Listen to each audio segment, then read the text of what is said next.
জমিদার বাড়ির প্রহরীদের কাছে এগুলি থাকতো। প্রহরীরা এই ঢাল সড়কের মাধ্যমে তাদেরকে রক্ষা করে থাকতো। বিদ্যুৎ ছাড়া কাপড় আয়রন করতে যে আয়রনটি ব্যবহার করা হতো সেটি হলো এটি। আগের দিনের মানুষগুলো যে পিতলের আসবাবপত্র ব্যবহার করে থাকতো তার কিছুটা রয়েছে এখানে। এখন যেই জিনিস দুটি দেখতেছেন সে দুটো হলো ব্রিটিশ আমলের ক্যামেরা, যা দেখতে অসাধারণ লাগছে। ভিডিওর সাথে থাকুন, পুরো ভিডিও দেখুন, আশা করি আরো ভালো কিছু আপনাদের মাঝে তুলে ধরবো। আগের দিনের জমিদারেরা যে সারিন্দাটি ব্যবহার করত মিউজিকের জন্য সেটাকেও রেখে দেওয়া হয়েছে এই জাদুঘরে।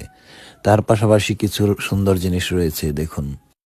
এই জাদুঘরের বিশেষত্ব হলো আপনার কাছে প্রাচীন কিছু থাকলে এখানে এসে রেখে যেতে পারেন আপনার নাম ঠিকানা লেখে। এই যে কত মানুষ কত কিছু রেখে গিয়েছেন তাদের নাম ঠিকানা রেখে। এটা হলো প্রাচীন পাথরের থালা এবং প্রাচীন কলস, যেগুলো মূলত পিতল দিয়ে তৈরি, এবং কাচের বিশাল একটি বোতল যেটার ভিতরে আপনার লিকুইড জাতীয় কিছু রাখা যায়।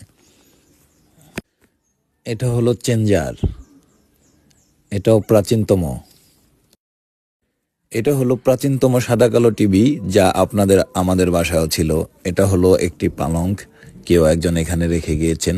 এগুলো হলো প্রাচীনতম পিতলের হাঁড়ি, এগুলোর ভিতরে রান্না করে খেলে রোগ বালাই কম হতো, তাই আগের মানুষ এগুলোর ভিতরে রান্না করে খেত। এটার মাধ্যমে বড় কেসের ধারা গান শুনে থাকতেন তারা। কলের গান নামে পরিচিত এই যন্ত্রটি। এটা একটি প্রাচীন বসার গদি। এটা প্রাচীন রেডিও ও টেবিল। প্রাচীন ব্যাগ। প্রাচীন যুগের মানুষেরা চীনামাটি ও মাটির আসবাবপত্রে জিনিসপত্র রাখতো, তাতে তাদের কোনো ক্ষতি হতো না। এটা হলো প্রাচীন আমলের বাটি। এটা পুরোপুরি কাঠের তৈরি একটি প্রাচীন দাবার কোট। এটা হলো চিঠি বক্স। এখন আপনারা যে টাকাগুলো দেখতেছেন সেগুলো পাকিস্তান আমলের টাকা। আপনিও রেখে যেতে পারেন এই বিক্রমপুর জাদুঘরে প্রাচীন আমলের যা রয়েছে আপনার কাছে। আমিও চিন্তা করেছি কিছু একটা রেখে আসবো বিক্রমপুর জাদুঘরে, কারণ প্রাচীন অনেক কিছু রয়েছে আমার কাছে। এই পিতলের যন্ত্রটা দিয়ে গাছে পানি দেওয়া হতো। এগুলি প্রাচীনতম এক ধরনের পাথরের পুতুল।